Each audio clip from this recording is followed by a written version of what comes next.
കാൽക്കുമിന്റെ മറ്റൊരു വീഡിയോയിലേക്ക് എല്ലാവർക്കും സ്വാഗതം. പെർസെന്റേജിന്റെ മൂന്നാമത്തെ ക്ലാസ് ആണ് ഞാൻ ഇന്ന് എടുക്കാൻ പോകുന്നത്. ഇന്ന് പ്രധാനപ്പെട്ട കുറച്ച് കൺസെപ്റ്റുകളും കുറച്ചധികം പ്രോബ്ലംസുമാണ് ഇന്ന് ഡിസ്കസ് ചെയ്യാൻ പോകുന്നത്. ഇന്ന് കുറച്ചധികം പ്രോബ്ലംസ് ഡിസ്കസ് ചെയ്യും. അപ്പോ കൺസെപ്റ്റ് എന്താണ്, പെർസെന്റേജ് എന്താണ് എന്ന കൺസെപ്റ്റ് മനസ്സിലാകാത്തവരുണ്ടെങ്കിൽ ഈ പറയുന്ന പാർട്ട് 1, പാർട്ട് 2 വീഡിയോ ദയവായി കാണുക. അപ്പോൾ പുതിയൊരു ഫോർമുലയും അതുമായി ബന്ധപ്പെട്ട കുറച്ചധികം പ്രോബ്ലംസുമാണ് നമ്മൾ ഇന്ന് ഡിസ്കസ് ചെയ്യാൻ പോകുന്നത്. കഴിഞ്ഞ ക്ലാസ്സിൽ പഠിച്ച കുറച്ച് കാര്യങ്ങളും നമ്മൾ ഇന്ന് ഡിസ്കസ് ചെയ്യുന്നതായിരിക്കും. സോ നമ്മൾ ആദ്യം പഠിക്കാൻ പോകുന്ന കാര്യം, a is r percentage more than B.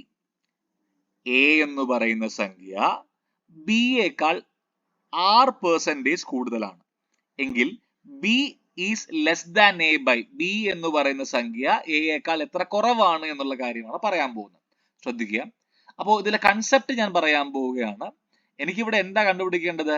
B എയേക്കാൾ എത്ര കുറവാണ്, ബി എയേക്കാൾ എത്ര കുറവാണ്. സോ എ എന്ന് പറയുന്ന ആള് എവിടെ വരണം? ഡിനോമിനേറ്ററിൽ വരണം. എത്ര കുറവ് എന്നുള്ള സാധനം എവിടെ വരണം? ബിയില് വരണം. ഇൻറ്റു എന്ത് ചെയ്യണം? 100 ചെയ്യണം.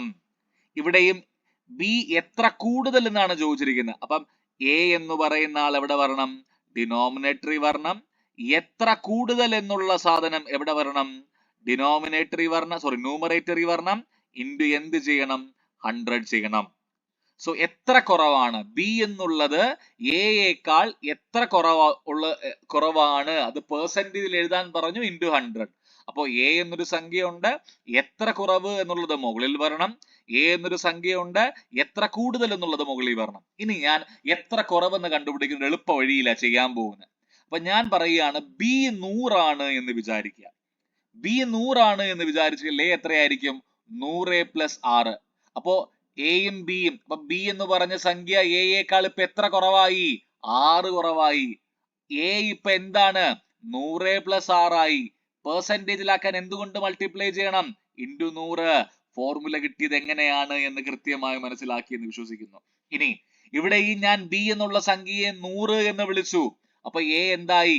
100 - 6 ആയി. അപ്പോ ബി എന്ന് പറയുന്ന സംഖ്യ എയെ കമ്പയർ ചെയ്യുമ്പോൾ എത്ര കൂടുതലാണ്? 6 കൂടുതലാണ്. എ ഇവിടെ എന്താണ്? 100 - 6 ആണ്. അതിനെ എന്തുകൊണ്ട് ഗുണിച്ചാൽ മാത്രം മതി? 100 കൊണ്ട് ഗുണിച്ചാൽ മാത്രം മതി. ഈ പറയുന്ന ഫോർമുല എഴുതിയ കൺസെപ്റ്റ് ഒന്നിലധികം തവണ കേട്ട് നോക്കുക, നിങ്ങൾക്ക് ക്ലിയർ ആയി മനസ്സിലാക്കും. ഓക്കെ, ഇനി ഞാൻ ഒന്നും കൂടെ പറയാം. ഞാൻ ബി, അപ്പൊ എനിക്ക് വേണ്ട എന്താണ്? എ എന്ന് പറയുന്ന സംഖ്യ b is less than a by, അപ്പൊ എ എവിടെ വരണം? ഡിനോമിനേറ്ററിൽ വരണം. എത്ര കുറവ് എന്നുള്ളത് എവിടെ വരണം? മുകളിൽ വരണം. എയെ ഞാൻ എന്ത് പറഞ്ഞു? ബി 100 ആണെങ്കിൽ എ എത്ര? 100 + 6. അപ്പൊ ബി എത്ര കുറവായിരിക്കും? 6 കുറവായിരിക്കും. സോ 6 / 100 + 6 × 100. ഇവിടെ ബി എന്ന് പറഞ്ഞ എത്രയാ? 100. എ എത്രയാ? 100 - 6. അപ്പൊ ബി എന്ന് പറയുന്ന സംഖ്യ എയേക്കാൾ എത്ര കൂടുതലാണ്? 6 കൂടുതലാണ്. സോ 6 / എ എത്ര? അവിടെ 100 - 6 ഇൻറ്റു എന്തോന്ന്? 100 ചെയ്താൽ മാത്രം മതി. ഈ രണ്ട് ഫോർമുലയും കാണാതെ പഠിക്കാനുള്ള വഴിയും നിങ്ങൾക്കുള്ള ലോജിക്കും എന്താണ് എന്ന് മനസ്സിലായി. ഞാൻ 100ഉം 100 + 6 എന്നും ബി എന്ന് പറഞ്ഞ 100 എന്നും 100 - 6 എന്ന് പറഞ്ഞു. ഈ കാര്യം ഓർത്ത് വെച്ചേക്കുക, പ്രോബ്ലം ചെയ്യുമ്പോൾ നമുക്ക് ആവശ്യം വരും. നമ്മൾ ഇനി കണക്കുകളിലേക്ക്, ഇതുമായി ബന്ധപ്പെട്ട പ്രോബ്ലങ്ങളിലേക്ക് നമ്മൾ പോകാൻ പോവുകയാണ്. ഓക്കെ, അപ്പോ നമുക്ക് നമ്മുടെ ഈ പറയുന്ന ഇന്നത്തെ ക്ലാസ്സിലെ പ്രോബ്ലംസിലേക്ക് സ്റ്റാർട്ട് ചെയ്യാം. ഫസ്റ്റ് ക്വസ്റ്റ്യൻ വളരെ സിമ്പിൾ ആയിട്ടുള്ള കാര്യമാണ്. 28% ഓഫ് 450 എന്ന് പറഞ്ഞാൽ 28/100 of means 450 plus 40 of means into ആണ്. 45% എന്ന് പറഞ്ഞാൽ 45/100 ഓഫ് ഇൻറ്റു 280. സിംപ്ലിഫൈ ചെയ്യുമ്പോൾ എത്ര എന്ന് വരും? 126 പ്ലസ് 126 എന്ന് വരും. ആൻസർ 252. ഈ സിംപ്ലിഫിക്കേഷൻ മാത്രമേ ഉള്ളൂ. 28 × 45 എന്നുള്ള കാര്യം മാത്രം കണ്ടുപിടിച്ചാൽ മതി. രണ്ടാമത്തെ ക്വസ്റ്റ്യൻ, ഒരു മിക്സഡ് ഫ്രാക്ഷൻ തന്നിരിക്കുന്നത് 16 2/3% എന്ന് പറഞ്ഞു കഴിഞ്ഞാൽ മിക്സഡിനെ ഞാൻ ഇംപ്രോപ്പർ ആക്കാൻ പോവുകയാണ്. 16 × 3 എത്ര? 48. 48 അധികം 2 എത്ര? 50. സോ പെർസെന്റേജ് മാറി. 50/3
2 എന്നുള്ളത് 50ന്റെ എത്ര ശതമാനം? അപ്പോൾ 2/50 × 100.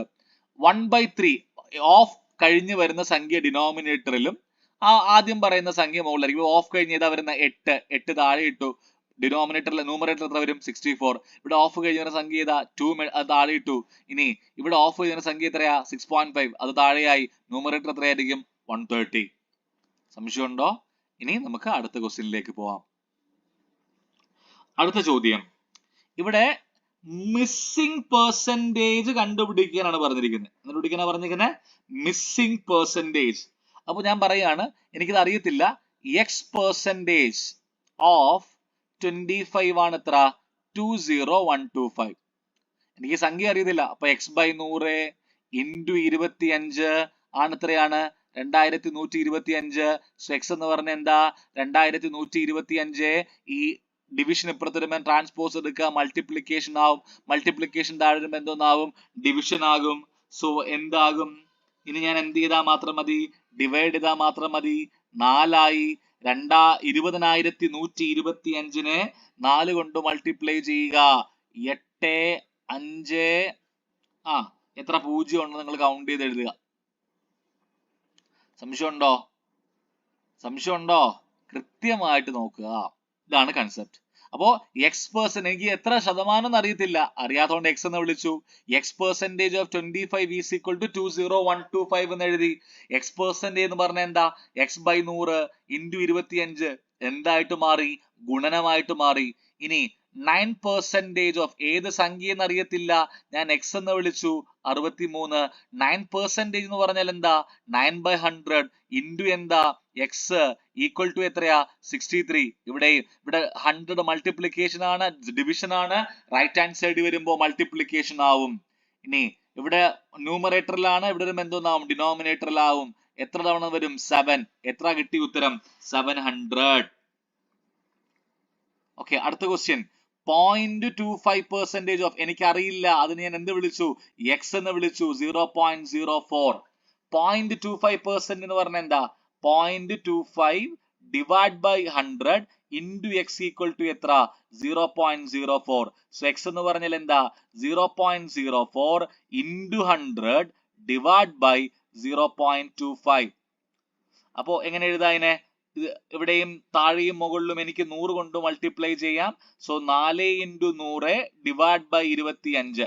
ഈ ഡെസിമൽ പോകാൻ വേണ്ടി ന്യൂമറേറ്ററിലും 100 കൊണ്ട് മൾട്ടിപ്ലൈ ചെയ്തു, ഡിനോമിനേറ്ററിലും 100 കൊണ്ട് മൾട്ടിപ്ലൈ ചെയ്തു. അപ്പൊ ഡെസിമൽ പോയി. 4 എത്ര ക്യാൻസൽ ചെയ്യുമ്പോൾ എത്ര കിട്ടും? 8% എന്ന് കിട്ടും. സോറി, 4 × 4 8 അല്ല, 4 × 4 16%. സംശയമുണ്ടോ? കൃത്യമായി തന്നെ മനസ്സിലാക്കുക. അപ്പോ നമ്മൾ 3 ക്വസ്റ്റ്യൻ ആണ് ഡിസ്കസ് ചെയ്ത്. അറിയാത്ത സാധനത്തിന് X എന്ന് വിളിച്ചു. ഈ 9/100 എന്ന് എഴുതിയ സംഖ്യ ഈക്വലിന് ഇപ്പുറത്ത് വരുമ്പോൾ 100 ഇന്ന് മൾട്ടിപ്ലിക്കേഷൻ ആവും, 9 ഡിവിഷൻ ആവും. ഈ പറയുന്ന 3 ക്വസ്റ്റ്യനും കൃത്യമായി തന്നെ മനസ്സിലായി എന്ന് വിശ്വസിക്കുന്നു. ഇനി അടുത്ത ചോദ്യത്തിലേക്ക് പോകാം. ഇതിലേതാണ് വലുത് എന്നാണ് ചോദിച്ചിരിക്കുന്നത്. അപ്പൊ എല്ലാത്തിനും നമ്മൾ എന്തിലേക്കാക്കാൻ പോവുക? ഡെസിമലിലോട്ട് മാറ്റുകയോ എല്ലാത്തിനെയും ഒരേ രീതിയിലുള്ള ഫ്രാക്ഷൻസിലേക്ക് മാറ്റുകയോ ചെയ്യാം. ഞാൻ ഡെസിമലിലോട്ട് മാറ്റാം. 16 2/3 എന്ന് പറഞ്ഞു കഴിഞ്ഞാൽ അർത്ഥം എന്താ? 16 2/3/100. 2/5 എന്ന് പറഞ്ഞാൽ ഫ്രാക്ഷൻ ആണ്. 0.17 എന്ന് പറഞ്ഞാൽ എന്താ? 17/100. 0.17 അർത്ഥം എന്താ? 17/100. സോ ഇതില് 17/100 എന്ന് പറഞ്ഞാൽ എനിക്ക് 0.17 ആണെന്ന് അറിയാം. 1/5 എന്ന് പറഞ്ഞാൽ എത്ര പെർസെന്റേജ് ആണ്? 20% ആണ്. ഓക്കെ അല്ലേ? അപ്പോ 2/5 എന്ന് പറഞ്ഞാൽ എത്ര പെർസെന്റേജ് ആയിരിക്കും? 40%. 40% എന്ന് പറഞ്ഞാൽ എത്രയാ? 0.4. സംശയമുണ്ടോ? 1/5 എന്നുള്ളത് 20% ആണ് എങ്കിൽ 2/5 എന്നത് 40% ആകും. 40% എന്ന് പറഞ്ഞാൽ എത്രയാണ്? 0.4. ഇനി ഇത് 50/50/3 ഡിവൈഡ് ബൈ 100 എന്ന് എഴുതാം. എന്ന് പറഞ്ഞാൽ എന്താ? 50/3 ഇൻറ്റു 1/100 എന്ന രീതിയിലായിട്ട് മാറും. സോ 1/2. 1/6 എത്രയാണ് എന്ന് ഞാൻ കാണാതെ പഠിക്കാൻ പറഞ്ഞിട്ടുണ്ടായിരുന്നു. 16.66 എന്ന് പറഞ്ഞത് എത്ര പെർസെന്റേജാ? 16.66%. ഇത് എത്ര പെർസെന്റേജാ? 40%, എത്രയാ, 40% ആണ്. 0.4 into 100 എന്ന് പറഞ്ഞാൽ 40% ആണ്. 0.17 എന്ന് പറഞ്ഞു കഴിഞ്ഞാൽ എത്ര പെർസെന്റേജ് ആണ്? 17% ആണ്. അപ്പൊ ഇതിൽ ഏറ്റവും വലുത് ഏതാ? 2/5. സംശയം ഉണ്ടോ? കൃത്യമായിട്ട് മനസ്സിലായോ? പോയിന്റ്സ് അപ്പോ 0.717 എന്ന് പറഞ്ഞാൽ 17%, 0.4 എന്ന് പറഞ്ഞാൽ 40%, ഈ 16 2/3 എന്ന് പറഞ്ഞാൽ എത്ര പെർസെന്റേജാ? 16.66% ആണ്. വ്യക്തമായിട്ട് മനസ്സിലായി എന്ന് വിശ്വസിക്കുന്നു. ഓക്കെ, അടുത്തതിലേക്ക് പോവാം. ഇനി നമ്മൾ ന്യൂമറിക്കൽസിലെ ആപ്ലിക്കേഷൻ ലെവൽ പ്രോബ്ലംസിലേക്ക് കടക്കാൻ പോവുകയാണ്. ആപ്ലിക്കേഷൻ ലെവൽ പ്രോബ്ലംസ് നമുക്ക് അടുത്തൊരു വീഡിയോയിലേക്ക് നമുക്ക് മാറ്റിവെക്കാം. അപ്പോ നമ്മൾ ബേസിക് ആയിട്ട് വരാൻ സാധ്യതയുള്ള പെർസെൻറ്റേജ് എന്താണ് എന്നും, ഫ്രാക്ഷൻസ് എന്താണെന്നും, ഫ്രാക്ഷൻസിനെ എങ്ങനെ ഡെസിമൽസിലോട്ട് മാറ്റാമെന്നും, ഡെസിമൽസിനെ എങ്ങനെ പെർസെൻറ്റേജിലോട്ട് മാറ്റാം എന്നുള്ള കാര്യമെല്ലാം പറഞ്ഞു. അതുമായി ബന്ധപ്പെട്ട് കുറച്ച് ക്വസ്റ്റ്യൻസും പറഞ്ഞു. ഇനി നമ്മൾ അടുത്ത് പഠിക്കാൻ പോകുന്നത് എങ്ങനെയുള്ള ചോദ്യങ്ങളാണ്? വേർഡ് ക്വസ്റ്റ്യൻസ് ആണ്, സ്റ്റേറ്റ്മെന്റ് ക്വസ്റ്റ്യൻസ് ആണ്. നമുക്കത് അടുത്തൊരു ക്ലാസ്സിൽ ഡിസ്കസ് ചെയ്യാം. Thank you.